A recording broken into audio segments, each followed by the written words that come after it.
What is up, guys, gals, and non binary pals? Welcome to yet another week of me speaking into the void with an entire week's worth of prep that I actually was able to crunch down and do in my notebook last night. I've had a busy week.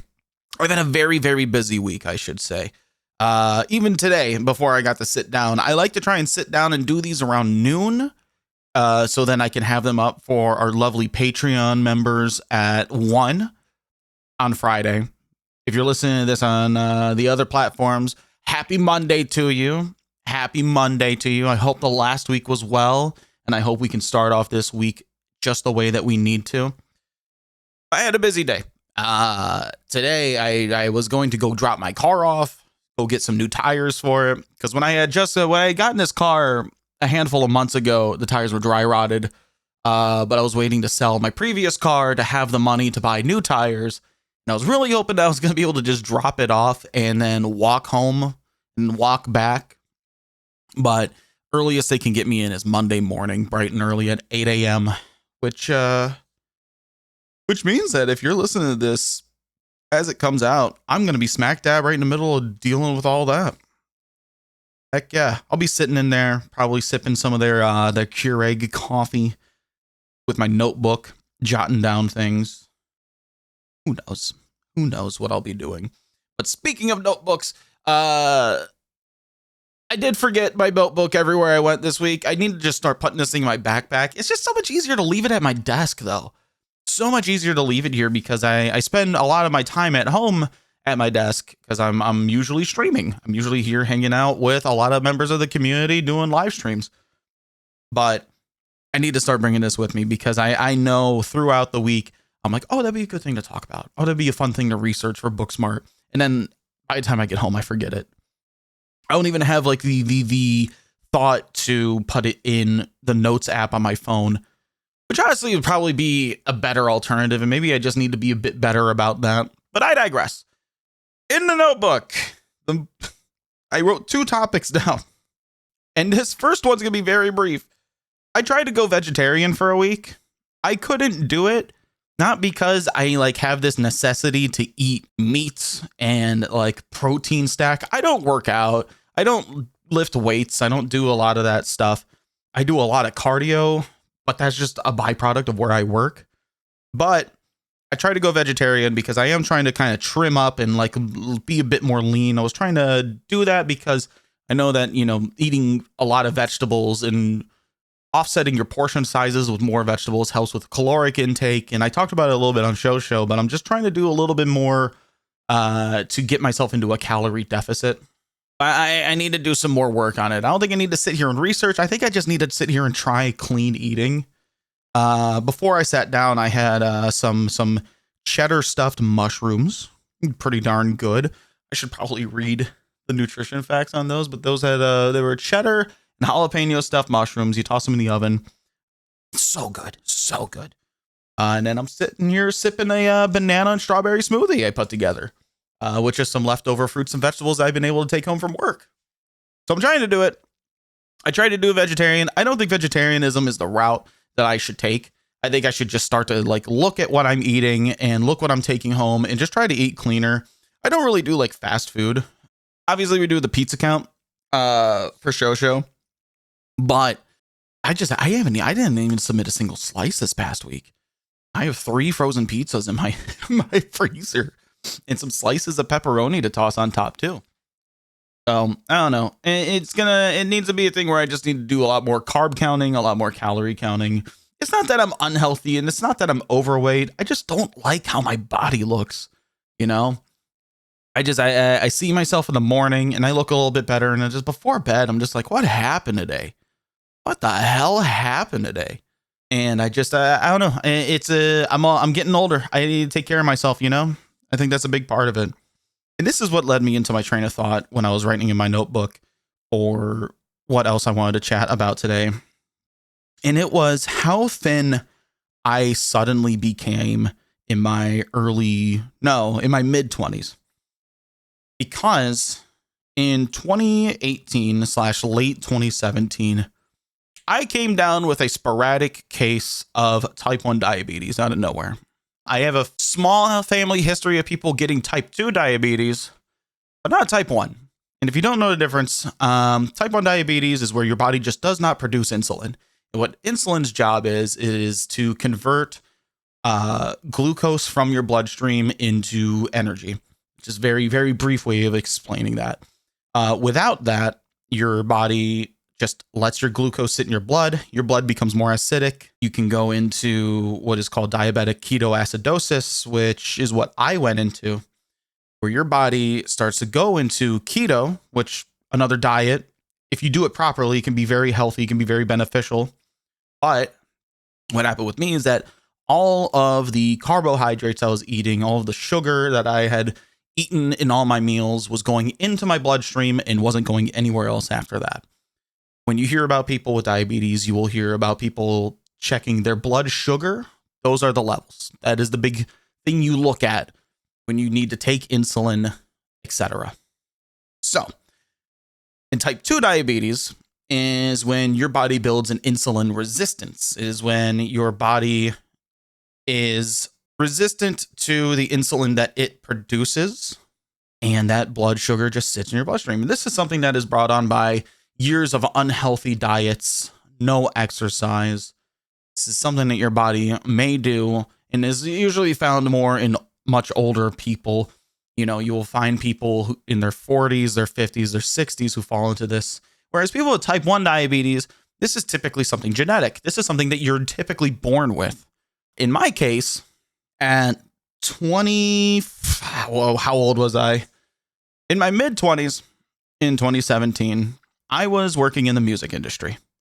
And what happened to me was that I was doing 2 tours back to back. I did the Vans Warped Tour over the summer of 2017, and then I worked on Kids Bop Live following that tour immediately. I actually went straight from Warped Tour to Kids Bop. I was on the road for a cumulative 5 or 6 months. I think I came home for a week and I moved. I think I talked about that before too.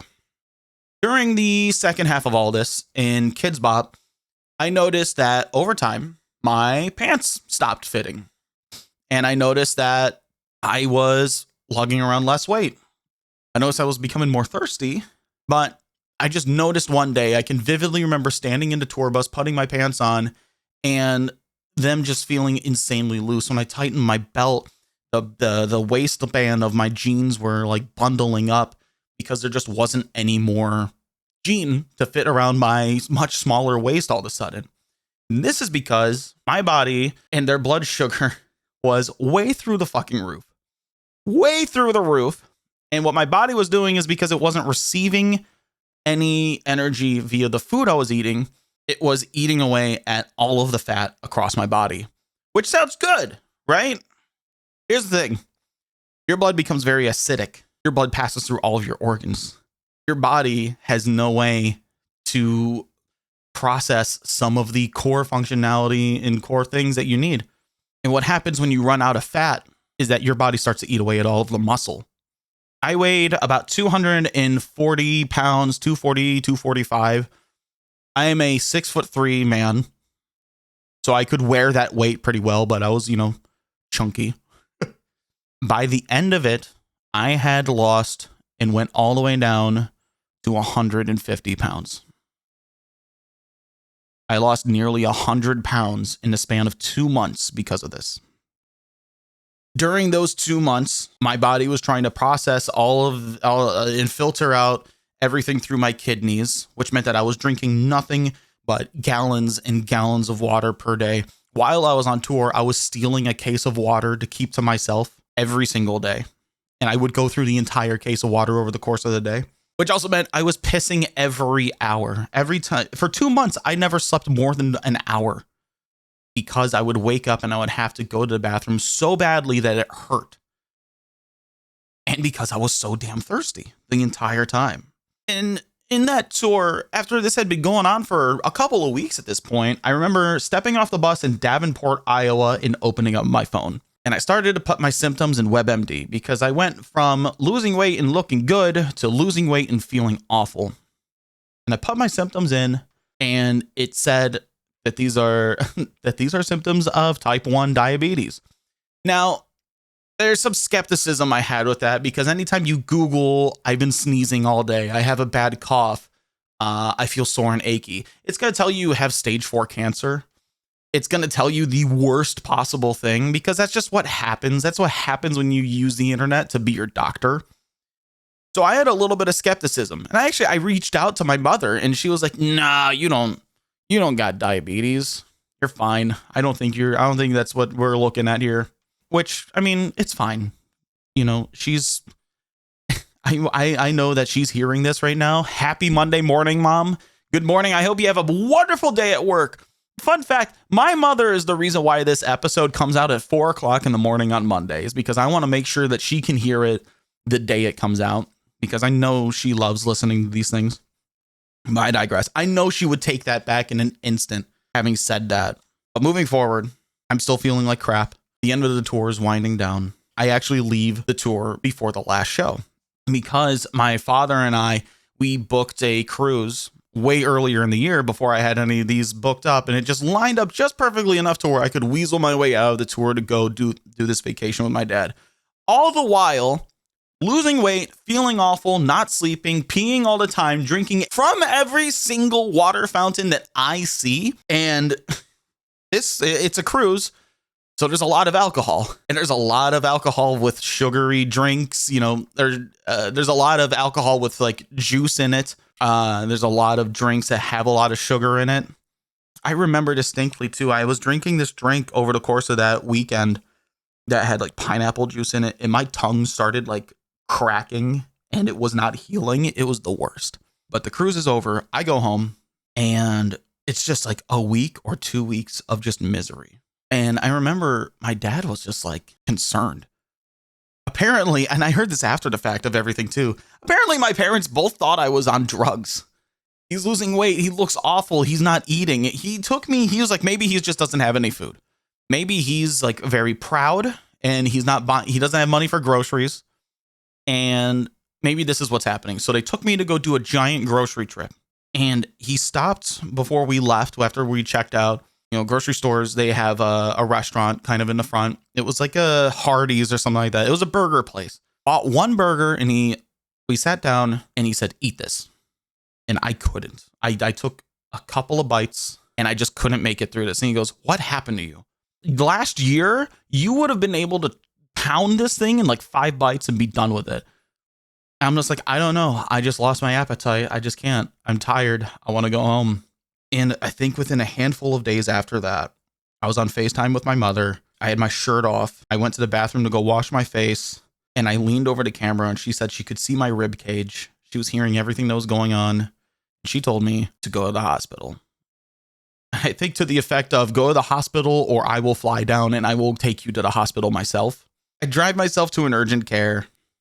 And from there, the next thing I remember is being in an ambulance, being brought to a major hospital, and I was in the ICU for 10 days. My blood sugar was somewhere between 650 and 700 when they finally, checked me. And it was insane. This was life-changing. This was somebody in their mid-20s being told that their entire life is about to flip around. There's millions and millions of people in America who live with type 1 diabetes and who you would never know live with it. You might see people out there with a sensor adhered to their arm. You might see a couple of people who poke their finger like in public or try to hide it. But there are millions and millions of people who live with this, and every single one of them faces the exact same challenges that make this so difficult. Absolutely difficult. I highly suggest, if you're interested about this stuff into any degree or to learn more about it, because the education around diabetes in America is awful. I didn't know anything about type 1 diabetes, type 2 diabetes. I didn't know anything about it leading into this. There are a couple of influencers on TikTok that their whole focus on content is lighthearted, but very educational about their day-to-day with type 1 diabetes. There's a huge subreddit, r/diabetes, that actually almost like it was like support group for me because I felt very alone. I had nobody to talk to. I went home and I was crying every single night. And it was those folks that helped me get through a lot of stuff and were very kind when I had questions and didn't know what to do. So big shout out to the folks over at r/diabetes. Diabetic Turtle, who runs that subreddit. I'm sure he runs it. He's either that or like a lead admin or something. He became a close friend after a little while. I haven't talked to him in a minute, but he really helped me push through with a lot of this stuff. But circling back, I mean, it's tough. Even people who have what they would call like stellar days deal with swings up and down for seemingly no reason. There's nobody out there who has this, who's pulled it off, who's doing it as if they have a fully functioning pancreas. You know, I wake up some days and I feel like absolute death, but I still have to get up, brush my teeth, wash my face, get ready for the day, put on my clothes and go to work. They've been very understanding at my new job too about it because it's very physical. It's very movement based. So they understand and don't really penalize me for days where I just can't seem to get with the program as well as, they might need me to. And that's been very nice of them, very generous of them. February 14th, Valentine's Day is actually my anniversary of when I was officially diagnosed, and it was pen on paper. It's been 6 years. No, more than that, 8 years. I can do math. I could do math. 8 years now with this, and I still don't feel like I have it figured out, but God, am I in a better spot? Especially this last year with some of the things that are a bit more available that I became aware of.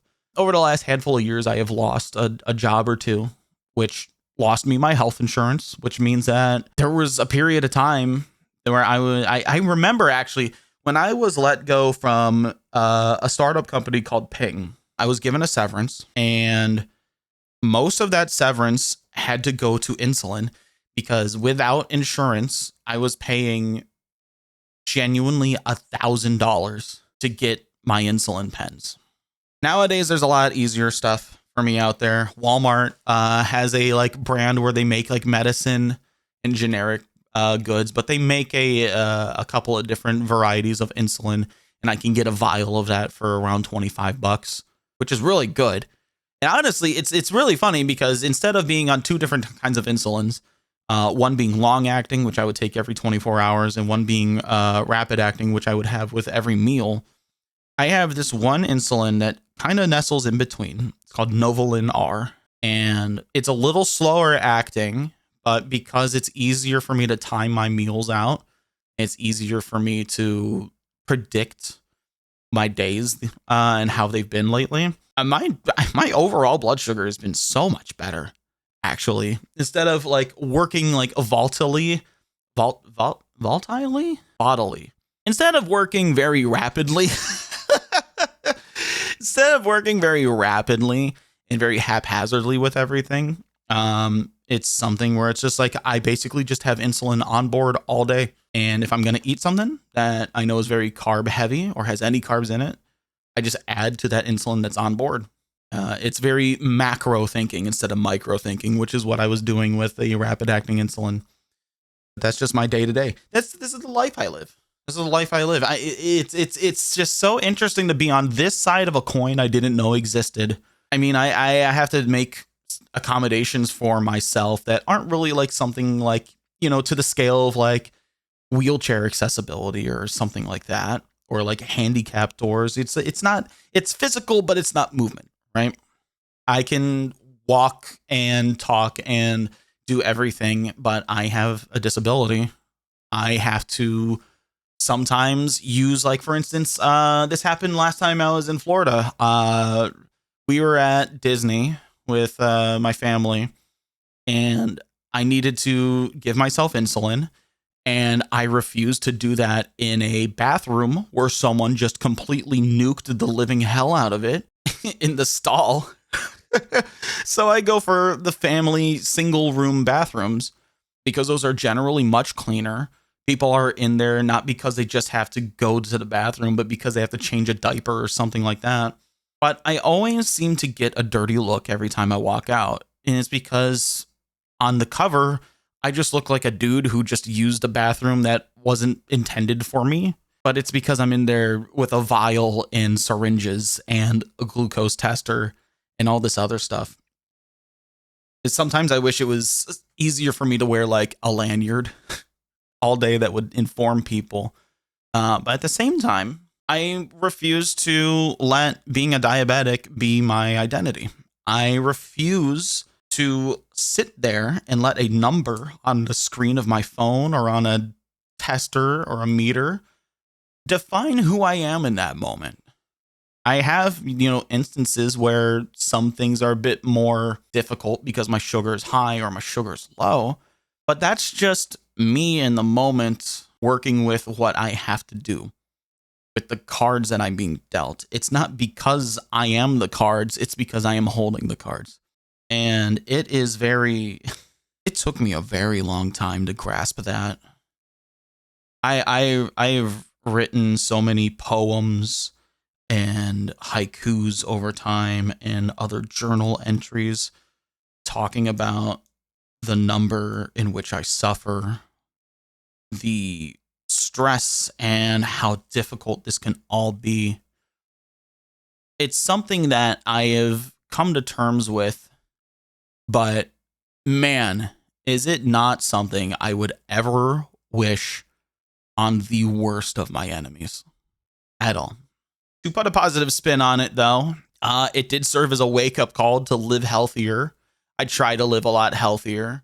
I don't get nearly the amount of like extracurricular exercise that I need to get, but at the same time, I definitely am a lot more conscious of the exercise I am getting and the food that I am eating. I've become an expert at reading nutrition labels on food. It baffles me when I tell someone to look at the nutrition facts. I'm like, oh, well, how much sodium is in that? Oh, how many total carbohydrates are in that? And they're like, I don't know. I'm like, well, look at the nutrition label. And I'm like, well, I don't know where that would be on there. Just like, all right, I walk them through it. It's fun. There's parts of it that can be fun. And the conversations I have with people are always informative. I always feel like I'm teaching somebody something new when I get to talk about things like this. And for me as a person, I've always enjoyed being able to teach and train people to learn something new. So I feel like sometimes I get to be like a very quick informational brochure for folks, because I will never sit here and tell y'all that I am a authority on how to manage your diabetes, how to live with diabetes, because every person is different. 100 million of us are all different. Everybody has to deal with it in a different way, different insulin ratios, different, even food allergies on top of that. Some people, might be, I'm talking like lactose intolerance, gluten allergies, etc., things like that. But man, I won't let it define me, and I won't let me be lost because of something else. And I think you could fold that into a lot of aspects of a lot of different people's lives, right? Sometimes you go through a traumatic event. Some people might be going through the absolute ringer. It could be anything from mental health issues. It could be financial issues. It could be any myriad of long acting things under the sun affecting you. Take it from me. If things seem hard right now, I promise you that the light at the end of the tunnel isn't always a resolution, but what that means is that you can manage it. You can get there and see the light, and you can look back and look at the routines you've formed, the friendships that you've emboldened, the ways of life that you just needed to alter but are now comforts instead of creatures. The light at the end of the tunnel doesn't mean that it's over. The light at the end of the tunnel means that you found yourself again amid all the darkness and all the chaos and all the depression and the sorrow and everything in it. Take it from me. That tunnel isn't just a freight train coming right at you, to quote Mr. James Hetfield himself. Well, kind of. It's not the exact quote. It's a bit different from that song, but I digress. I promise you that the light is real. I promise you that the tunnel does have an end. Just understand that when you get to the other side of the mountain, it may not be exactly what you pictured, and understand that it's still a hell of a lot worth it. And that's where I'm going to end it for this week. I hope you guys enjoy it. I hope you guys can learn a little bit more about me, but also maybe take this and learn a little bit more about yourselves. Happy Monday to you. For my patrons out there, happy weekend to you as well. I hope you guys have a good one. I can't wait to talk to you guys next week. This has been Booksmart Life Dumb number 7. If you want to support this podcast, you can jump over to patreon.com/bookdumb, where we have a myriad of different tiers and different benefits waiting for you over there, including things like custom Discord roles, early episodes, live Q&As, as well as live listen-ins while I record this episode. Next episode is going to be recorded for you guys on April 3rd, and that will be out for everybody to listen to on the morning of April 6th. I'll catch you guys later. Have a good one. I will catch you guys later. Have a great week. Be sure to tell me how it's going. I'll see you all soon. Bye-bye.